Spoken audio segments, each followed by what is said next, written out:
আমরা যতদিন পর্যন্ত শহীদ ওসমান হাদির মতো যোগ্যতা সম্পন্ন হয়ে না উঠবো ততদিন পর্যন্ত আমরা ঢাকা হাটে দাঁড়াবো না। ইনকিলাব মঞ্চ যাতে ঢাকা ৮ আসনে ইলেকশন করে, এই জন্য আপনারা আমাদেরকে বলেছেন। আপনাদেরকে একটা কথা বলি, শহীদ ওসমান হাদির কথাগুলো তো আপনারা শুনেছেন।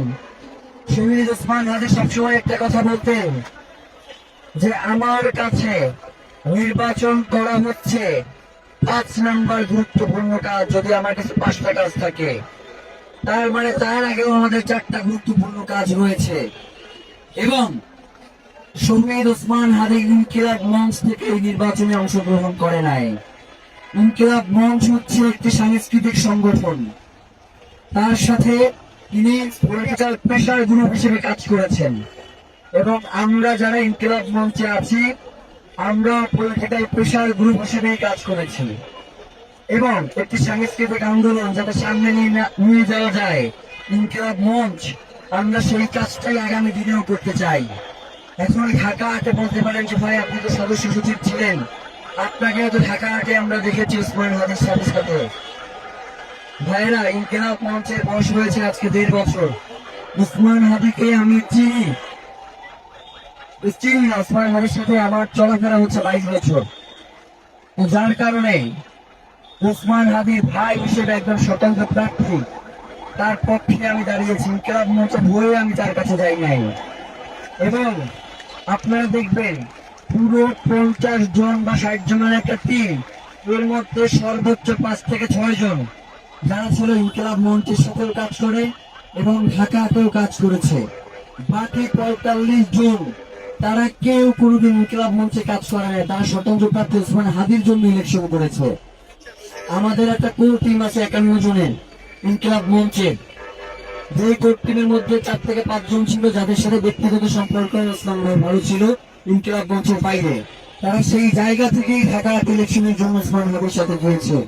আর আরেকটা কথা বলি, শহীদ ওসমান হাদির ইনকিলাব মঞ্চ কোনদিন ক্ষমতার কাছে নিজেকে বর্গা দিবে না, কোনদিন সে ক্ষমতার মুখাপেক্ষী হবে না। এখন আমরা যদি ঢাকা থেকে ইলেকশন করি, আমরা জানি আপনারা আমাদেরকে ভোট দিয়ে জিতে আনার জন্য যা যা করা দরকার আপনারা করবেন, কিন্তু আমরা কোনোভাবেই চাই না, এবং শহীদ ওসমান হাদিও কোনোভাবেই চাইতেন না যে যোগ্যতা ছাড়া ঢাকা হাটে কোনো প্রার্থী দাঁড়াক। এইটা হচ্ছে শহীদ ওসমান হাদির ইনসাফের লড়াই।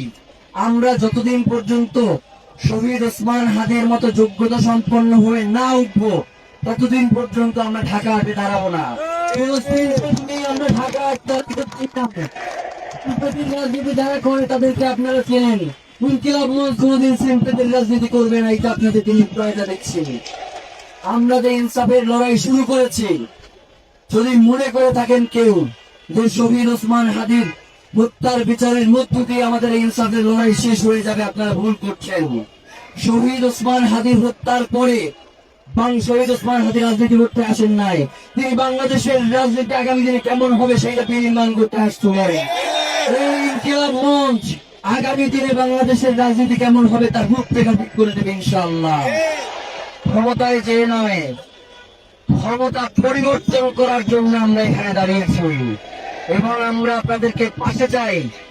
শহীদ ওসমান হাদি যে কাজ করে গেছেন, আগামী এই ইলেকশনে 12 তারিখের ইলেকশনে যারাই ক্ষমতায় আসবেন, আপনারা দেখেছেন ইতিমধ্যে বিভিন্ন ফেসবুক পোস্টে হাদি ভাই এইটা বলেছেন, হাদি ভাই ওইটা বলেছেন, সবাই প্রার্থী। তার মানে হাদি ভাইকে অস্বীকার করে যে ক্ষমতায় যাওয়া যাবে না সেটা তো অলরেডি বুঝে গেছে।